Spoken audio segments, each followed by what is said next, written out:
Hey guys, it's Sam and this is my spoilery gush for Second Chance Summer by Morgan Matson. As I said, this video will have spoilers in it, so if you haven't read this book, go ahead and check out my spoiler-free review, which we linked on the screen. So like I said in my review, this book was basically tailor-made for me. There are so many things about it, from the lake house setting and the relationship with her dad, and it being about cancer but not completely about cancer, and like all of these things that just made it very nostalgic. She has anxiety, like there's a lot of things that I highly enjoyed about this that I really just wanted to talk about. One thing that I was cautiously optimistic about ended up going fairly well for me was the fact that her dad did have pancreatic cancer. I thought that was handled extremely well as somebody who's not only been sick myself, not with pancreatic cancer, but I've had cancer myself, and as somebody who now works in oncology.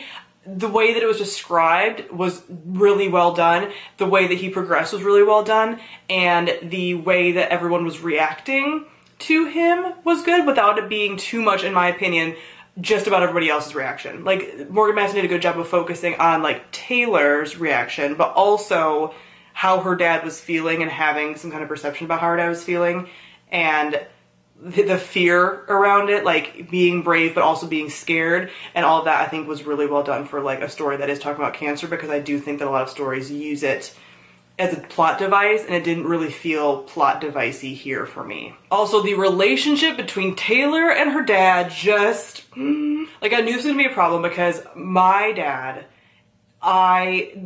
is like my parent that I am like the most, you know? Like, I love both of my parents. I love my mom as well. They are great people, but my dad and my personality is very similar. And so we are easier able to bond just on like that personality level, not just on like a familial level. And that's how Taylor was with her dad. And I was just like, oh my God. And her dad kind of says like how like she's his kid with that kind of connection. And I'm like, oh my God. And I've always been very emotional about my relationship with my dad and how much I love him and everything. So like anytime that you have like a dad dying, I am guaranteed to be an absolute wreck. So when he was telling her with the like little quizzes, which I think is perfect, like the whole the quiz that they were taking at the diner is just like so good, because I would do the same thing with my dad. But anyway, like the whole like quiz thing when he was telling her about Casablanca, I was like, she's gonna put Casablanca on the big screen. So like there's nothing that unpredictable about this story. The story did have a lot of tropes and a lot of things that it followed. Like, of course she was gonna do that, but like that is what I wanted her to do, and that's what she did. It was great. And like knowing she had to tell her dad that she loved him, and like the meteor shower, and like he doesn't go until she shows him the meteor shower and like tells him that she loves him. Like I'm literally about to start crying right now, because that moment was just like the most like, oh my God. Like I had to take a moment because I was like, it's too much. And I can't, but it's also so beautiful. I love it so much. And like I said in my review, I loved like the nostalgia factor that had for me specifically, because I grew up around lake houses. People in the Midwest go to lake houses. This is what we do. We go in Wisconsin usually. Other places like Michigan has them too, but like Wisconsin lake houses. If this was the only thing that could change is if it was a Wisconsin lake house, then I'd be like, oh my God, because it still had the lake house feeling with the like the bakery and the little shops and the produce stands and like the movie nights, like, and the beach and the snack stand on the beach. Like all of that was just so like, yes.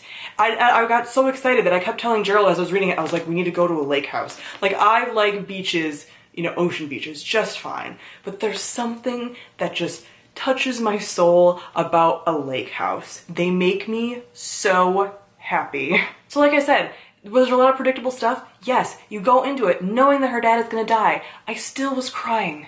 Like I knew it was gonna happen. I knew the notes that were gonna hit. I knew some of the things that were gonna happen. I still ate it up. As far as the side plot with like her and Henry and Lucy and that, I really loved that first half of that, and I still liked it towards the end as well, but like the tension with like what happened, what did she do, are they gonna make up, all that, like I really liked that. I felt feelings and butterflies about that, both on the romantic level and the friendship level with her and Lucy, and I thought that was really realistically done as well, so I really liked that. But I am sad that that kind of went by the wayside. Once her and Henry got together, I kind of cared like a little less, because it was so drawn out, and then it was like, oh, okay, now they're just like back together, you know. And then the fact that like Lucy was sort of dropped, like I didn't feel like we got more of like them reforming their friendship as much. It was told in a lot of just like short, not monologues, but like short little scenes kind of, where towards the end of the book, the last half of the book, a lot of things got pushed together. Like the last half of the summer got just like pushed together. Her dad's health is declining super quickly. She's doing all these events, but it's just told in like a couple paragraphs. So it's just like, you're not getting the full effect the way that we were getting of like the events that happened on earlier in the summer. So I feel like the pacing with this book was a little bit off, and I would have liked more attention to be paid to, again, reforming her friendship with Lucy and just like the pacing of all of the things that were happening. Cause it was just kind of like bam, bam, bam. And even some of the stuff as far as the characters at the end. So I loved her grandfather coming in, because not only do we have the relationship between her and her dad, we have the relationship between her dad and her granddad. And I'm just like, I am fully so emotional about all of this. But I feel like the granddad could have been mentioned earlier on, and that would have made it even more impactful. The fact that he came in at the very end, I was like, shouldn't we have had hints of him like before? But still, the scene when the granddad comes in, sees how sick the dad is, and like holds him and rocks him, I cannot. And then the scene at the end when the granddad whittles the robin flying and puts it in the casket. Like, it's just, it's, again, none of these things are completely unpredictable, but they're things I want to see in these kinds of stories, and I'm so happy that they were done. And I think some people are going to be like, oh, this book sucks, or like, it's not going to live up to hype for some people because those tropes are things that they don't love as much and that they don't necessarily want to see, or they want to see a different spin on it. I didn't need to see a different spin on it. I think this is what I wanted. This, like, easy to read through story. Was I a little annoyed when her and Henry like broke up right before the end?